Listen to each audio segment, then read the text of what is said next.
Hello everyone, my name is Boom Show. Welcome to my channel. It's a Boom Show Television. Musho man latest musho zvinenge zvichipisa. Nasi nyaya ina inofadza, nyaya inodakadza kwazo.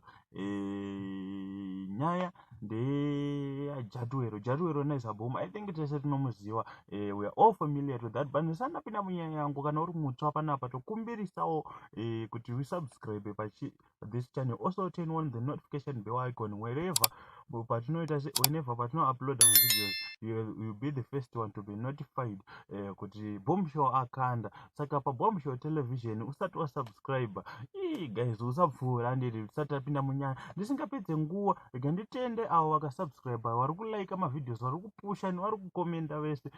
Zvinodadisa. Our channel is growing each and every day. Right, ngapinde munyaya ndisingade kupedza nguwa.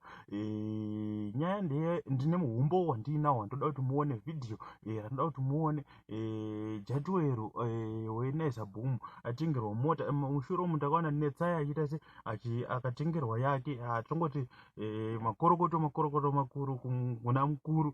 Aiwa, mota ichakanaka, hatimbodi unyeba. Ndoda kuti muione, ndoda kuti murione video racho. Saka Jatiwero atenga mota. Guys, mahwani mapombi Alteza like this. So achine kala yekwamberi chaiyo zvekuti tongoti makorokoto family yeNaizaboom iri kukura. Isupport yenyu guys yamunoita se yamune muchipa ma local artists. Zvakakosha izvozvo, zvinodiwa guys.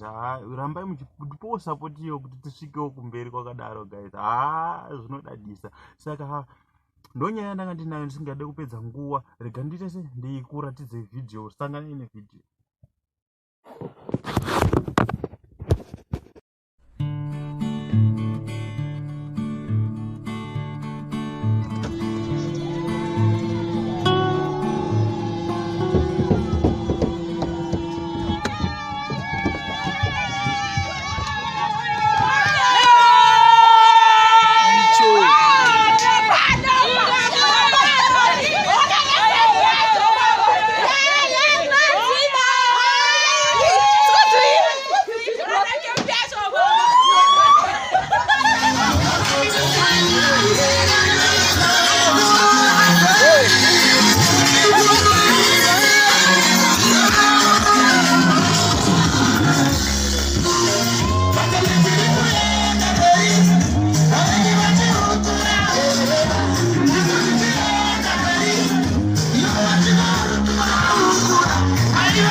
Makorokoto wa mjara.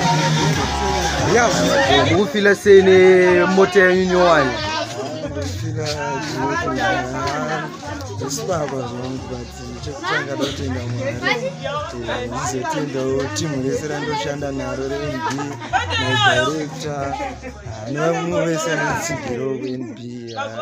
Ndikufara zvingaita hanangu zvakawanda zvekutaura ndikufara mudare. Aiwa, thanks mudare. Aiwa, rambai muchishanda mudare, rambai muchishanda. Toda kuita zvihombe kudarika ipapa. Aiwa, zviriko.